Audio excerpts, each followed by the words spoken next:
Ang susunod na programa ay nagpapatuloy dahil sa inyong pagmamahal, donasyon at kaloob sa Greg Durante Ministries.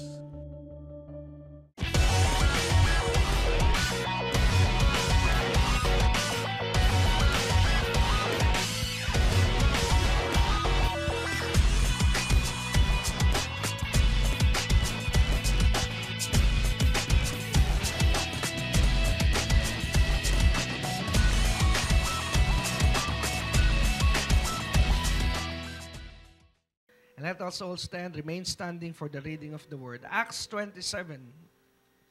And if you are in the book of Acts, kung tayo po'y nasa aklat ng mga gawa, samahan nyo nga po ako magbasa. Let's start reading in verse 20 today.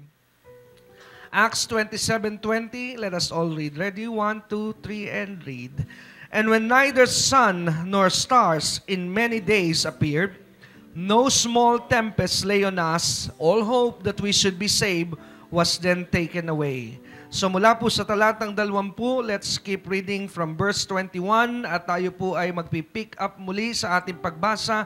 We will continue in verse 27 at mula po sa talatang 27, tayo po ay magpapatuloy hanggang talatang 29. Nandun pa rin po ba tayo? Acts 27, this time tayo po ay babasa dito po sa talatang 26. Let's read. Howbeit, we must be cast upon a certain island, but when the 14th night was come, as we were driven up down in Adria, about midnight the shipmen deemed that they drew near to some country, and sounded and found it 20 fathoms. And when they had gone a little further, they sounded again, and found it 15 fathoms. Then fearing lest we should have fallen upon rocks, they cast 4 anchors out of the stern and wished for the day. Tayo po ay sandaling yumuko at tayo po ay manalangin. O Diyos, amang makapangyarihan sa lahat, maraming salamat po sa iyo sa hapong ito na muli amin pong napakinggan, amin pong narinig ang pagbasa ng iyong salita. Ngunit hindi po kami hihinto sa pagbasa lamang at pakikinig. Nais po namin, O Diyos, ng kapahayagan. Nais po namin, Panginoon, na makapangusap ka at makapagsalita ka sa aming mga buhay ngayong hapong ito. Panginoon, aming Ama, lumalapit po kami at amin pong hinihiling na buksan mo ang aming buhay, ang aming puso, ang aming isipan. Salamat sa iyong pangako na ang banal na Espiritu ay pinagkaloob mo sa mga sumampalataya upang ang aming pong mga pangunawang limitado sa natural ay makaunawa sa mga bagay na espiritual at makalangit. Kaya banal na Espiritu sa hapong ito, puspusin mo kaming lahat ng kapangyarihang makaunawa ng mga bagay na espiritual at bagay na makalangit. Gamitin mo lamang po ako bilang daluyan. Gamitin mo lamang po ako bilang instrumento upang ang iyong mga salita ay aming maunawaan.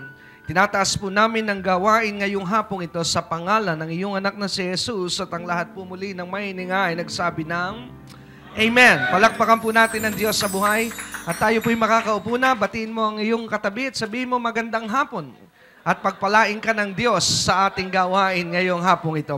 Palakpakan po natin ang Panginoon.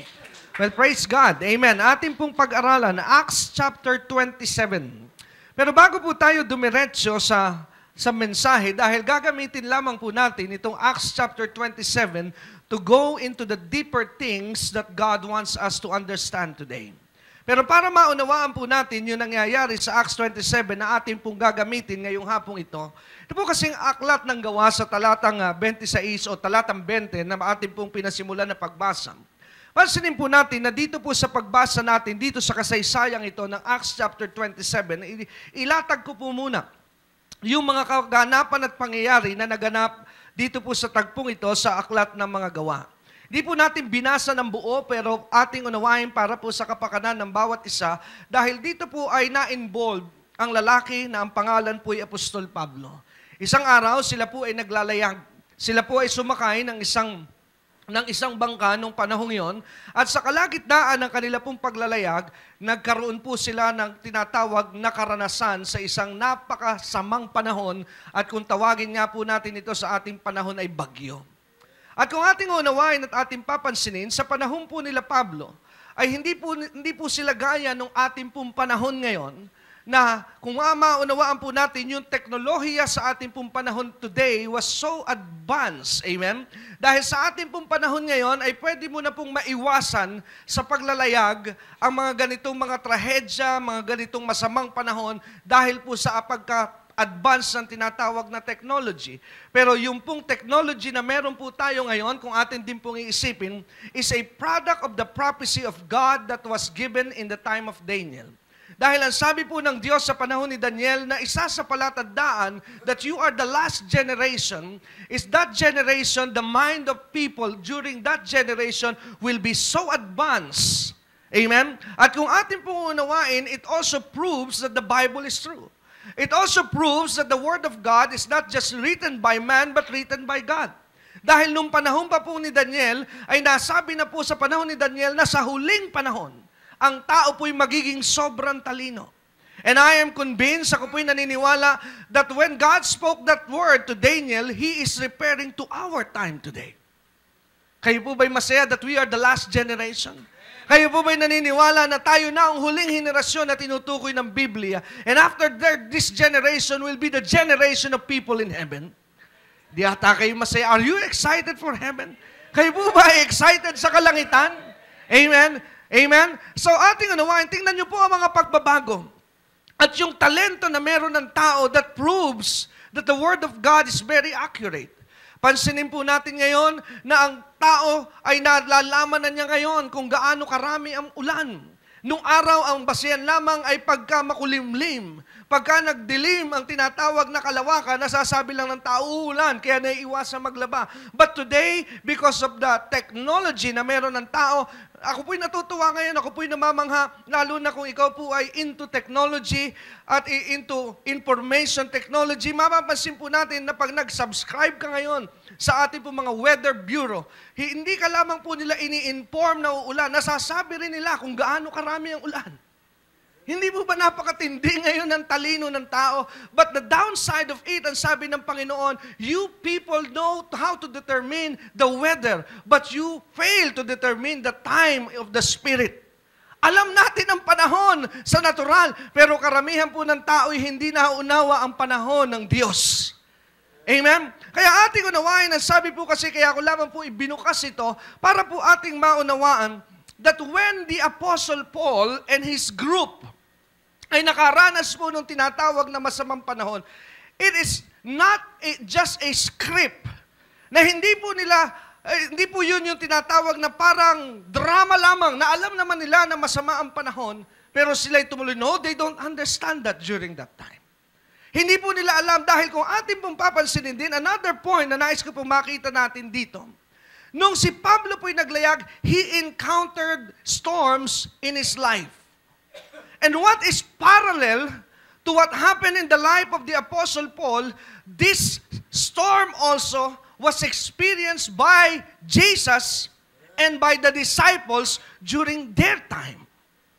Dahil kung maalala po natin sa gospel, kasama po ni Jesus ang kanyang mga alagad at one point in time, sumakay po sila ng bangka. At nung sila po'y sumakay ng bangka, ano po sabi ng story? If you know the story, I will not take you there, but this is the story. Nung sumakay po sila ng bangka, nakatulog si Jesus. I heard some preachers preach this message na sabi nila, they preach this message na sabi nung kanilang pagtuturo ay si Jesus daw ay nagtutulog-tulugan.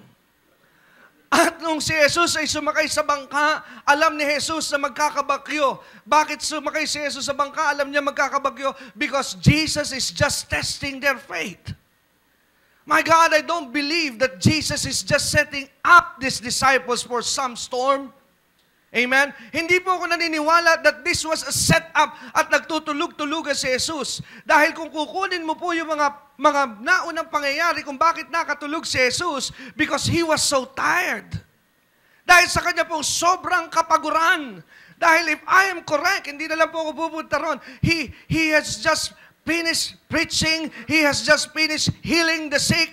Na siya po ay nangaral sa napakaraming tao. Alam niyo po ba, na nung una, ang akala ko po ang pangangaral ng salita ng Diyos ay napakadaling gawain. But you know what? ito pong gawain ito sa totoo lamang po, if not for the anointing and for the power of the Holy Spirit, medyo mabigat po. Amen? At naalala ko po one time, ang sabi ni Brother Hagin, if you as a preacher get tired after you preach, it is a sign that you preach on the flesh. But if you preach after your preaching, you still feel that refreshment, it is a sign that you don't depend on your flesh, but you allow the Holy Spirit to use you. Hello?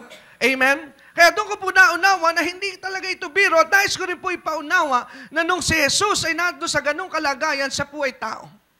A few weeks ago or a few months ago or last month maybe, nagkaroon po ako ng pagkakataon na magturo dito sa ating gawain sa Green Hills, and I emphasize these things on your hearing and into your understanding. At nais ko pong ulitin na pagbabasahin mo ang gospel, what did I told you? Na pagbabasahin mo ang istorya ni Jesus, isa-isang tabi muna ang kaisipan na si Jesus ay Diyos. Pag titingnan mo ang buhay ni Jesus during His walk here on earth, isa-isang tabi muna alin ang kaisipan na si Jesus ay Diyos. Ano ang dapat mong isipin? That Jesus was pure human being when He walked on this planet. At ang sabi ko nga po sa inyo, if you are here, ang sabi ko sa inyo, pero nais ko po rin bigyan ng diin.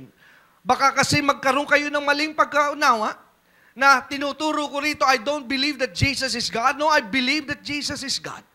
Pero ang akin pong pinupunto, ang pinag-uusapan natin ay say, habang nasa ibabaw ng lupa, Jesus never uses godly attributes when He were here on earth.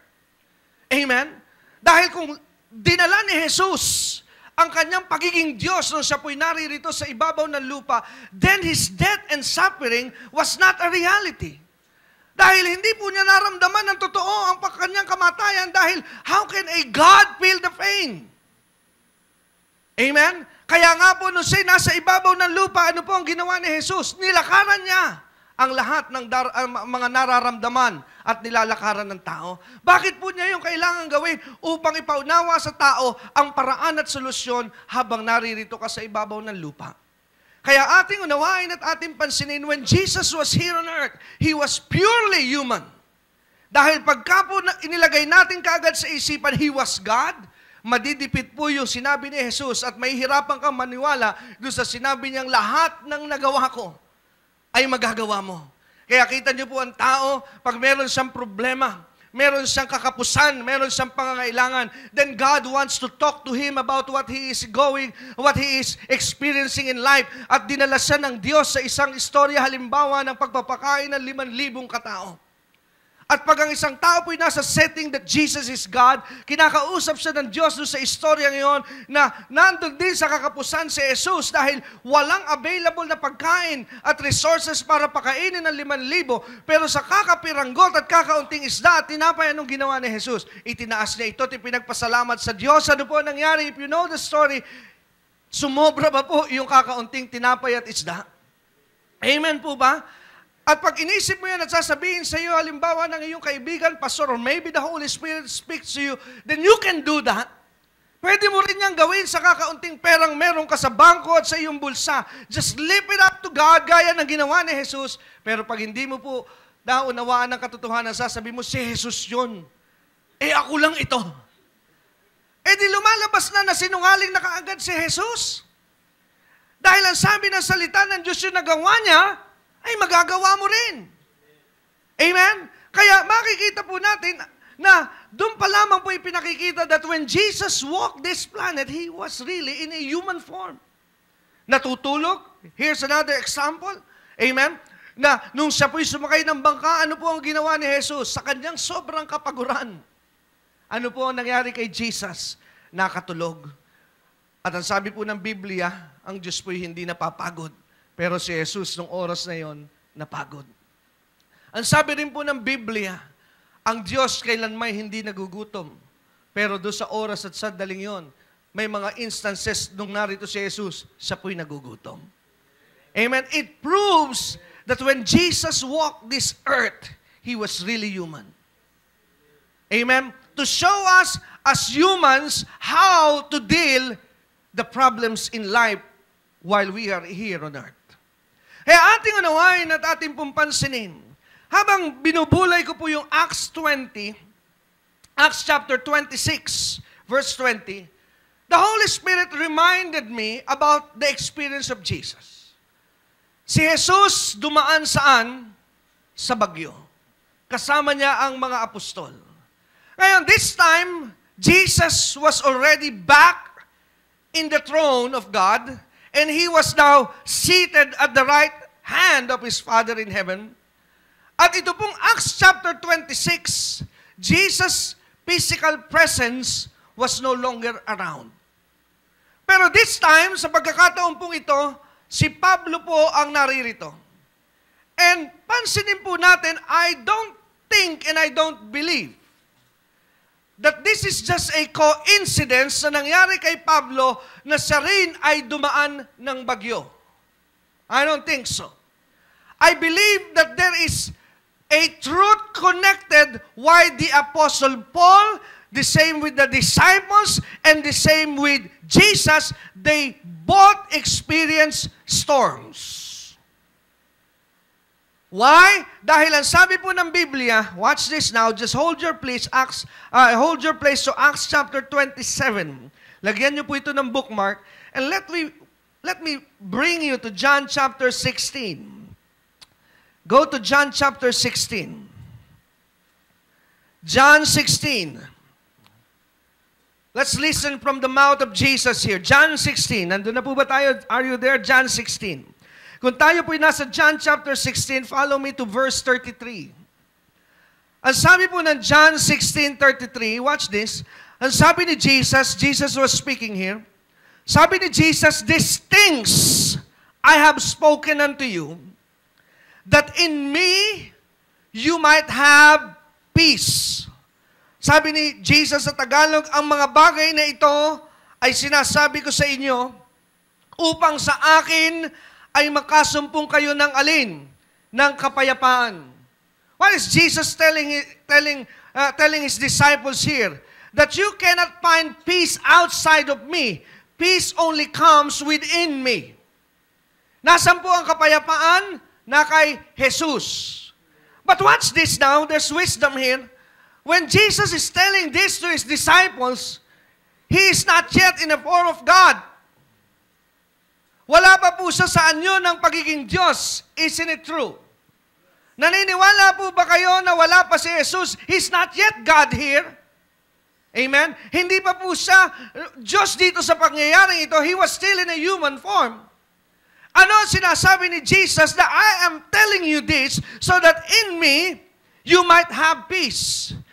In other words, Jesus is communicating something to His disciples that you watch me, watch how I face the world so that you can have peace when you face the same thing that I have faced.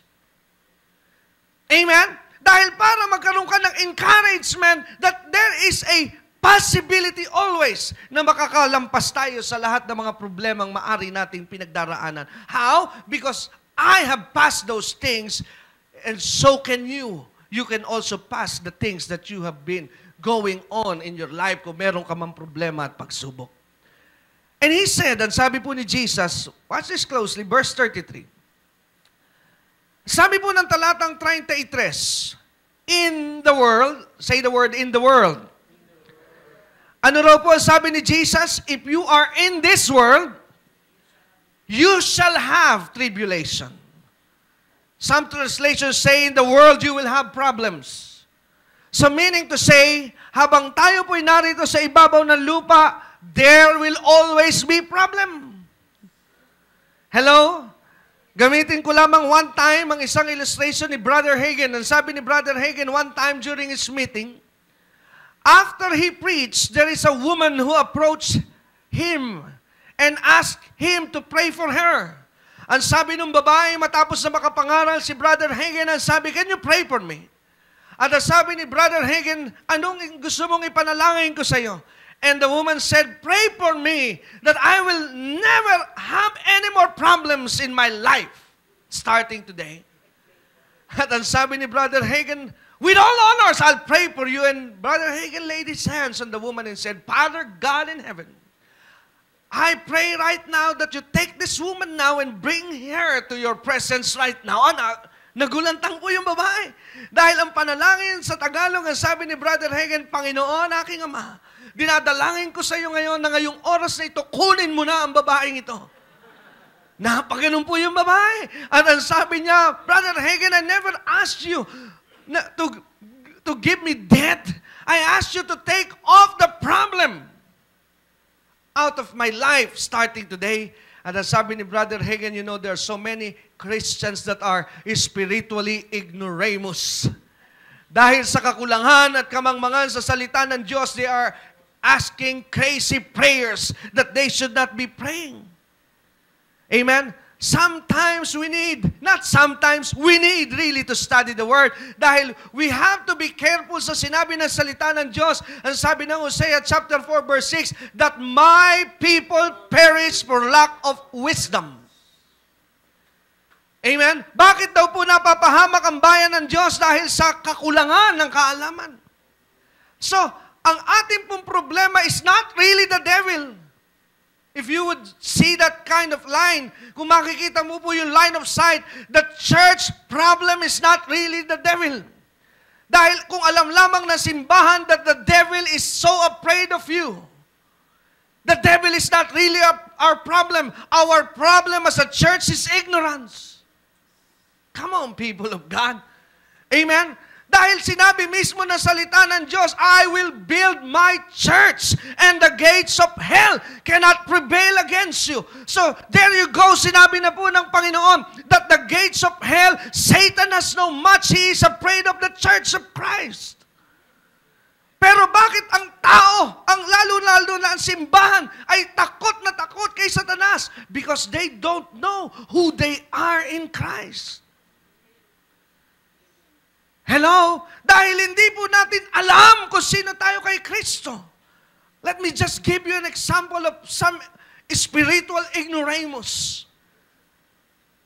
Minsan sasabihin natin sa panalangin, you know, when I learned this truth, nung matutunan ko po ito, ang sabi ko, ang dami pa palang dapat kong matutunan. A lot of times I've been praying like this, Panginoon, samahan mo po ako, ingatan mo po ako, wag mo po akong iiwan. And one time, the Holy Spirit rebuked me. I cannot answer that prayer. And sabi ko, why? Hindi mo na dapat hinihingi ang naibigay ko na. And sabi ko, anong ibig mo sabihin? Did I promise you that I will never leave you nor forsake you? Bakit mo hinihingi ang isang bagay na naibigay ko na? And I said, oh my God. So ano ang dapat mong gawin? Ganito pala ang dapat na panalangin. Claim what God said. Lord, thank you. I will go out today and I believe you will never leave me nor forsake me. Dahil yung panalangin na samahan mo ako, wag mo po, that's a prayer of doubt. Sabihin mo nga sa iyong katabi, magbasa-basa ng konti pag may time. Hello? Why? Because the church today is filled with spiritual ignoramus. Hello? Nauunawaan po ba ninyo ito? Amen? Sometimes we are asking God to do something that He already done. God blessed me. He already blessed you. Eh, anong dapat kong gawin, Pastor? Then thank God He already blessed you and claim that promises that it is for you. Amen? Tama po ba? Kaya makikita po natin yung kaibahan. Kaya ang sabi ng Biblia, my people perish because they are so ignorant of my word. Hello? Can you follow me here? Ang sabi po sa verse 33, in the world, you will have tribulation.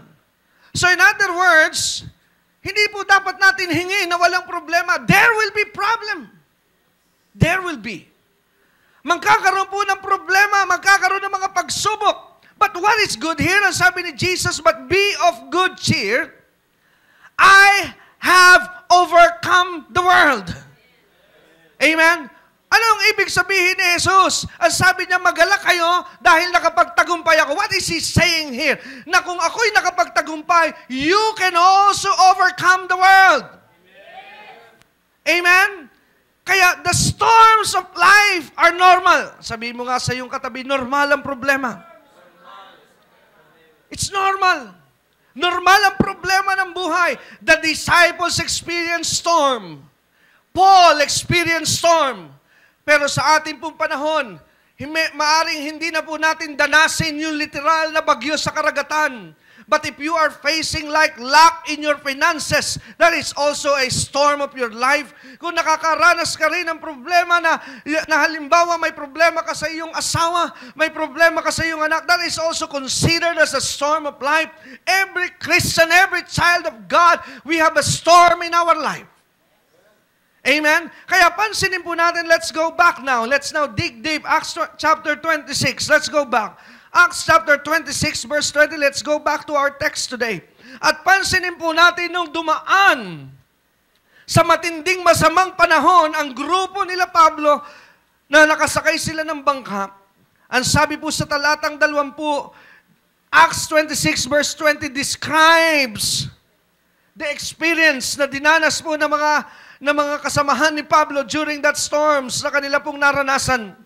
Ang sabi sa verse 20, and when neither sun nor stars in many days. So hindi lamang po isang araw, hindi lamang mamagdamag ang bagyo na kanilang naranasan. Ang sabi po ng Biblia, many days. At ang sabi rin ng verse 20, neither sun nor stars. You know, if you look up in heaven, pag hindi mo nakikita ang araw sa umaga, ano ibig sabihin? Uulan. Pag sa gabi, hindi mo nakikita ang mga bituin, hindi mo nakikita ang buwan, dahil madilim ang kalawakan, ano ibig sabihin? Masama ang panahon. But one thing I want to drop into your hands, into your hearts and into your head, napakahalaga pong maunawaan that storms may come. Ang bagyo ay darating, pero wala pa po ako nabalitaan na dumating na bagyo sa isang bansa na yung bagyong yun ay nagpasya na doon na tumira. Storms just come. And 100% they will go. Amen? Kaya ang bagyo sa buhay dumarating. Pero yan po aalis din. Amen? You are just going into your season. Kaya ang sabi ng Ecclesiastes, there is a season for everything.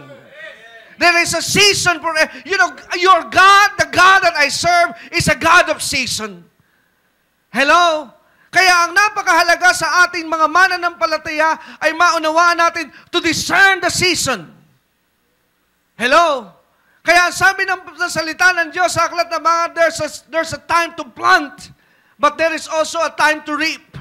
There is a time to be born, and there is also a time to die. There's a time to mourn, but there is also a time to rejoice. Amen? So meaning, if you are in your problem right now, if you are in your darkest day right now, you are just passing a season of your darkest hour, but there will be a season in your life that you will see the daylight coming. Dahil yan po ang pangako ng Diyos. Everything in this world changed, but only the Word of God is unchangeable. Ang lahat ng narito sa ibabaw ng lupa ay nagbabago. Isa lamang po ang hindi nagbabago, ang salita ng Diyos. Hello! Kaya ating unawain ang sabi po ng verse 20, Acts 26, many days appeared, no small, 27:20, and no small tempest. Look at the description of the book of Acts. Wala raw pong maliit na alon na tumama sa kanila. In other words, puro malalaki. Nakakaranas na po ba kayo ng ganung pagsubok? Parang lahat ng dumating sa aking problema, puro malalaki. Walang maliit. Oh my God! You can identify now. Amen. Sabi dito, no small tempest lay on us. And look at this, ang sabi sa talatang 20, ano po ang nangyari sa kanila na mga nakasakay sa bangka? It is written here na sabi, all hope. Para po sa pagpapatuloy ng programang ito, kailangan po namin ng inyong panalangin at pinansyal na suporta. Sa bawat kaloob ng inyong ipapadala, anuman ang halaga, bibigyan po namin kayo ng anointing oil bilang pasasalamat sa inyong pagtulong at pagsuporta sa Greg Durante Ministries. Dahil pag humampas yung kanilang bangka sa batuhan, alam niyo po ba kung ano mangyayari? I believe you know now. Lalo na kung i-consider nyo po that this day happened not today, not in our time, but during the time of Paul. Anong klaseng bangka meron nung kanilang panahon? It's not made out of metal, it's made out of wood. So kung tatama po yun at ahataw sa mga batuhan na naroon sa kanilang karagatan, ano mangyayari sa kanilang bangka? Ano po mangyayari? What do you think would happen? Mawawasak yung bangka. You are correct. But look at the wisdom. Tingnan niyo po yung wisdom. This is now the center now of the message. We are at the middle part of the message today. What was the wisdom that comes to their mind? Ang sabi po sa verse 29, they cast what? They cast the 4 anchors, praise God. Inihagis po nila yung 4 na, sa Tagalog, I believe the Tagalog word for anchors are angkla. Sabi nung iba, hindi angkla, angkorahe. Pareho lang yon. Hello? Amen? So, inihagis po nila ngayon yung 4 na angkorahe o angkla na dala-dala ng kanilang bangka. Every boat should have an anchor. Hello? At ang sabi po ng Biblia, the reason why I was attracted to this message today is this. Dahil sa gitna ng kanila pong out of control situation, sa gitna ng bangka, ng masamang panahon, pumasok ngayon ng karunungan that they need to cast the 4 anchors. Why? Bakit po kailangang ihagis yung 4 na angkorahe? To prevent them from smashing to the rocks. Amen? At para po sa kanilang kaunawaan, I understand where the thing is coming from, and that is to prevent them from sinking and dying. Pag pumunta po kayo sa Manila Bay, sa mga makabagong henerasyon, kilala po ito as Manila Bay. Pero sa mga senior citizen, para po ma-accommodate natin sila, Dewey Boulevard. Pag senior ka, alam mo yun. Tama ba, Brother Will? Dewey Boulevard. Pero pag mga bagong henerasyon, Manila Bay. Amen? So, kung kayo po ay nagagawi sa Manila Bay, dito po sa ating bansa, sa Manila, sa Pilipinas at sa Maynila, sa may Manila Bay area, pagmasdan nyo po ron ng napakaraming barko na napakalalaki, right? If you have been there. Makikita po natin na yung alon, minsan ay humahampas doon sa wall na inilagay po doon at lumalabas nga kung minsan yon na nagiging sanhi ng pagmaha doon sa boulevard na yon. Nakikita niyo po ba yung pangyayaring sinasabi ko? Pero pagmasdan niyo po ang mga bangka o ang mga barko na naroon, napakalalaki po nila. But they just remained at the middle of that ocean. Kahit malakas yung alon, pansinin niyo po, they never move. Pero binabangga po sila ng alon, correct? What do you think is the reason why that ship is stable? What do you think the reason is? Because there is an anchor. Correct. Amen? The anchor holds the whole ship to be in place, not to be driven and tossed by the wave. Just follow this. Alam niyo po ba that if you are to use an anchor, I am not a captain, di po ako seaman, but just using analogy here, it is not wise to use just one anchor. Dahil a boat has always 4 sides. Tama po ba? Kahit anong bangka ay may 4 na sides. So if you would just throw one anchor, yung po'y nakakapit, pero pag binayo ng alon yung puwetanan, yung bandang likod, iikot yon. And it still be harmful. Kung dalawa naman po yung anchor, let's say you just put an anchor in the front and you put an anchor in the back. One in the front, one in the back. Hindi pa rin po yun magiging stable. Dahil hindi po balanse ang hawak. So, paano po ang dapat na maging stable sa isang bangka para manatili niya yung kanyang posisyon kahit malalakas at humahampas ang alon sa kanya?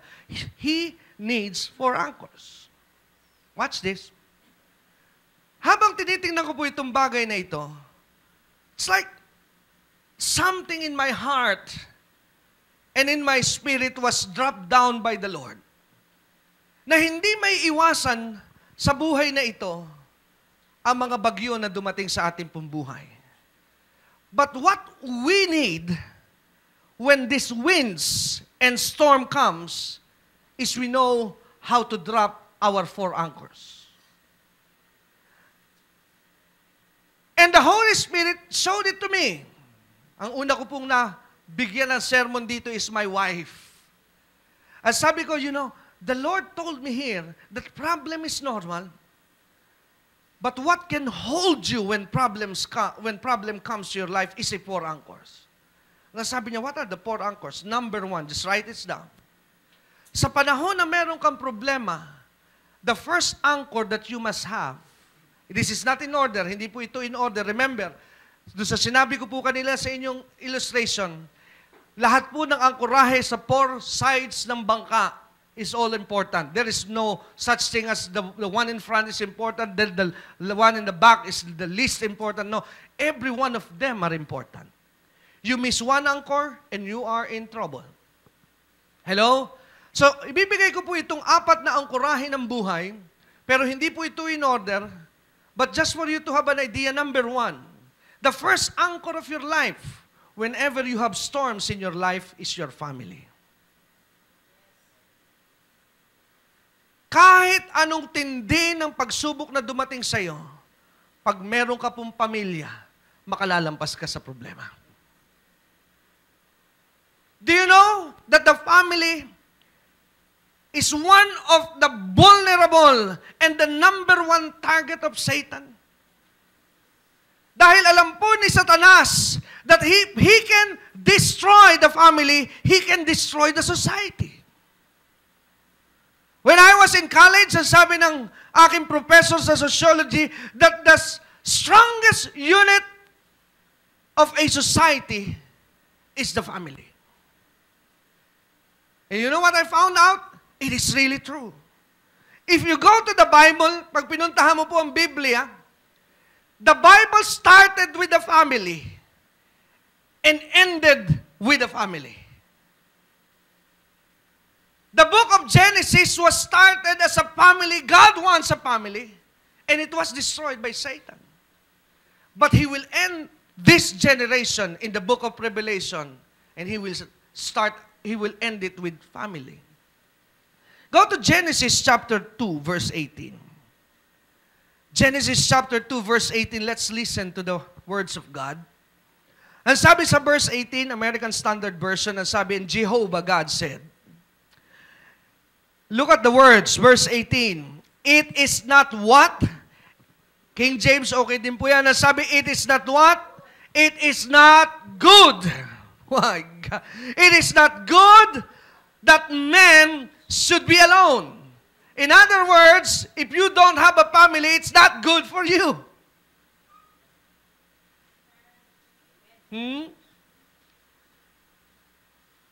When I was preparing this message, napakabuti po ng Diyos. A few weeks ago, nung inihahanda ko po itong mensaheng ito, nalungkot po ako dahil as I was watching the television, it's a noontime show. I will not name that noontime show, but I know you will know this noontime show dahil palagay ko nakakapanood kayo. Habang nanonood po yung aking mga kasama sa bahay, and we are preparing to go somewhere, kasama ko po ang aking may bahay, ako po ay napaupo dahil na habang nagbibihis, nakikita ko yung pinapanood. And really saddened my heart dahil, alam niyo po ngayon sa ating generation today, what is immoral becomes moral. Hello? Amen? Yung immoral, nagiging ngayong moral. And what is abnormal now becomes normal. And people love it. Kinatutuwaan ito ng tao.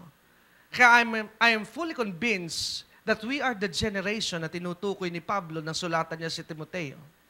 That in the last days, people will love the immoral things and the abnormal things of this world. Dati, wag niyo po sana akong ma-misinterpret. This church has nothing against third sex. Hindi po tayo galit sa nasa ikatlong kasarian. We love them, but we hate the sin. Mahal po natin ang mga bakla. Mahal po natin ang tomboy. They are welcome in this church. We love the person, but we hate the sin. Sabi mo sa iyong katabi, ganun ka rin ba? Hello. So habang ako po'y nanonood, now go back to this show, sinasamantala po nila, I think it's a grand finals during that time. Medyo ginaya yung drama ng Miss Universe style. Nilagyan ng headphone, isa lang ang tanong, tinatanong yung mga contestant ng isang tanong. Ano ang mahalaga sa iyo? So, alam mo na rin ang kalalabasan, God, family. I don't think they know what they're saying in the first place. Dahil kung mahalaga sa iyo ang Diyos, isa lamang po ang palatandaan. If you really value God, you will value the things that God values the most. Kung talagang mahal ng tao ang Diyos, pahalagahan mo yung mahalaga sa Kanya. Kung mahalaga sa iyo ang asawa mo, pahalagahan mo yung mahalaga sa Kanya. Kung hindi mo pahalagahan yung mahalaga sa Kanya, then he or she is not valuable to you. Hello? Amen? Does it make sense to you? Kaya sabi nila, we value God. But if you love God, you will love what He likes. And you will hate what He hates. Pwede mo ba sabihin mahalaga siya sa iyo, pero hindi mo naman papahalagahan yung mahalaga sa Kanya? And we call that hypocrisy. Hello? So, nandun po yung linya, God, family, friends, yun yung mga sinabi. But there is this one contestant that really strikes my heart out. Ang sabi po nung contestant, napaiyak siya nung sabihin niyang, number one is my mother. Number one is family, number two is my mother. Napaiyak siya doon sa bagay na yun at biniro siya ng host. Ang sabi, hindi ba family yung mother? At sabi, please explain bakit nakahiwala yung family doon sa mother. Bakit ganon? You know what she said? Amen? Babae po sila, but tomboy eh. Alam niyo na. Alam niyo, sabi nung babae, sa kanyang pag-iyak, maaga po kasi ako nawala ng ina. Siguro po kung buhay siya, hindi ako ganito. There you go. The problem starts in the family. Once in my life, I experienced to be a drug user but not a drug addict. Napasama po ako sa mga gumagamit ng mga pinagbabawal na gamot. But you know what I found out? Most of my friends, not all, pero karamihan ng aking mga kaibigan na nakasama ko sa bisyo, they have a family problem. Once in my life, na-assign din po ako ng aking ama to lead the youth ministry of this church. At nung ako po'y namumuno sa youth ministry, I begin to realize and understand the different attitudes of young people na sumasama sa youth camp. At doon ko po naunawa, may mga tao doon na pasaway, may mga tao doon na papansin. And if you would come to the point to realize that you will talk to them heart to heart, bakit sila papansin? Bakit sila nagiging emotional? They have a family problem. Kaya kung hindi po magiging matalino ang simbahan, we have to open our eyes, the devil is after the family. Halos lahat ng problema sa ating kapaligiran, the root and the base are the family problems. Kaya pag hindi naging matatag ang pamilya, lalo na ang pamilyang Kristiyano, ang mga anak po natin ay walang tatakbuhan, kundi ang sanlibutan.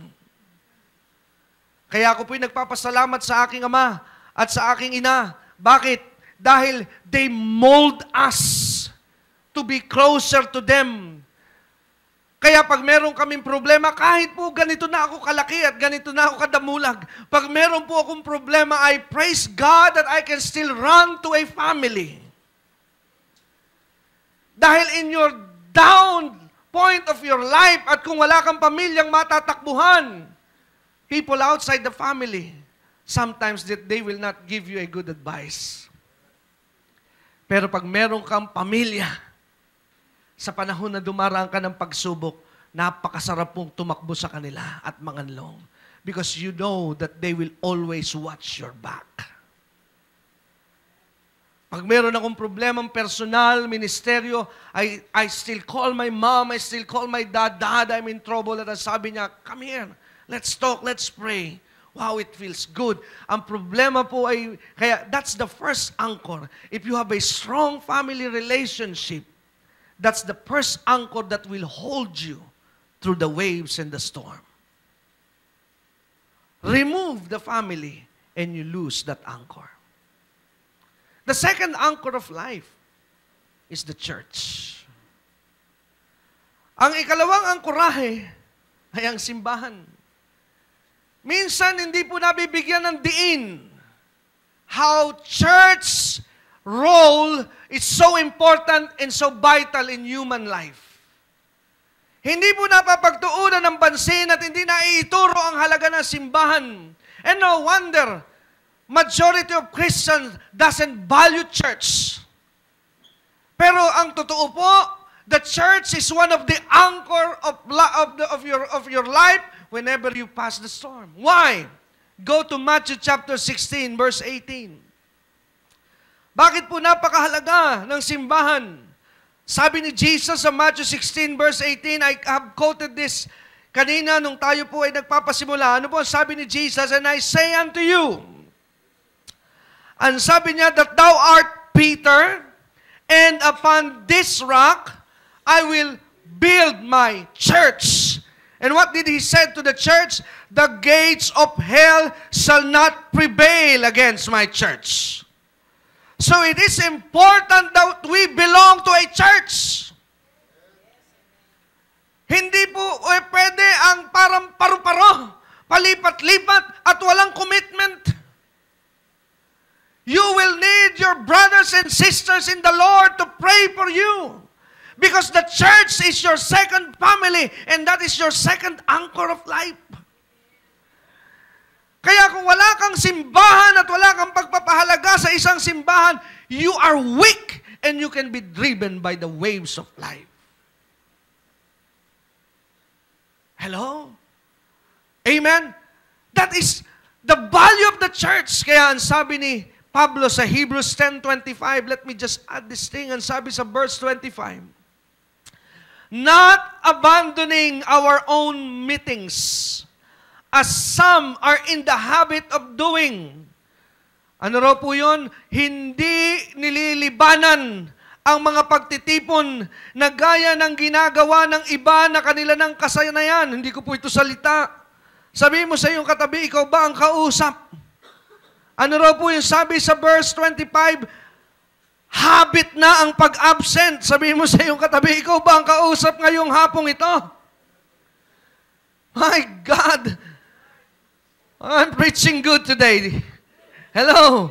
Verse 25, ano sabi mo? But look at the value of the church.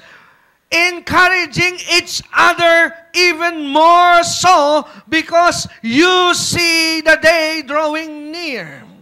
So ano po ang trabaho ng simbahan? Because in the church, we will be encouraged. In the church, we will hear the good news.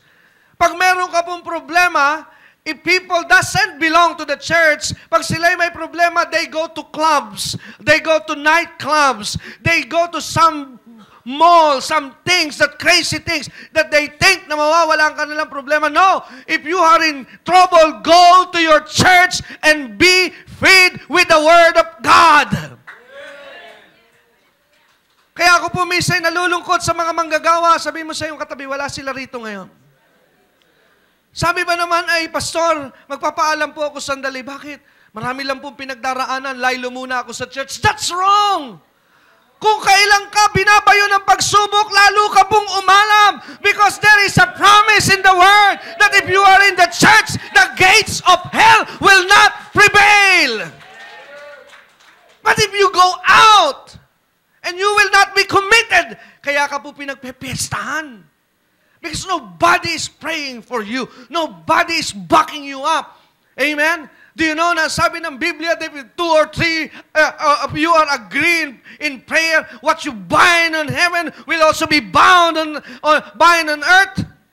Eh kung wala ka pong kapatid, who can you agree with? Hello! That's the second anchor. Naalala ko po noon when we were still in a business. Dumaraan kami sa rough times of our business. Pagsubok, krisis. Medyo hindi nagiging maganda ang takbo ng negosyo. Financially, we are so affected. Ang sabi ko sa misis ko, ang payo ko'y parang payo ng demonyo. Para makatipid, huwag ka na munang pumunta sa church. Pero you know what she said to me? Ang sabi niya, pwede ba ako makiusap? Alisin mo na ang lahat, wag lang ang simbahan. Dahil pagka ganitong merong isipin, pag ako'y pumupunta sa church, pag ako'y kumakanta sa simbahan, nakakalimutan ko ang lahat kong problema. That's the value of the church. You commit yourself into your local church. Preaching good today. Hello? Amen? That's the second anchor. Kaya maraming Kristiyano napahampas na sa bato. Wala na ngang matibay na pamilya, wala pang commitment sa simbahan, saan ka pupulutin? Sa kangkungan. Hello? That's the second anchor. My God. The third anchor of life is prayer and fasting. The third anchor of life is prayer and fasting. Mark 9:28 to 29. And when he was coming to the house, his disciples asked him privately, "Why could not we cast him out?" They're referring to the devil. But daw ayaw lumayas sa mga dyablo.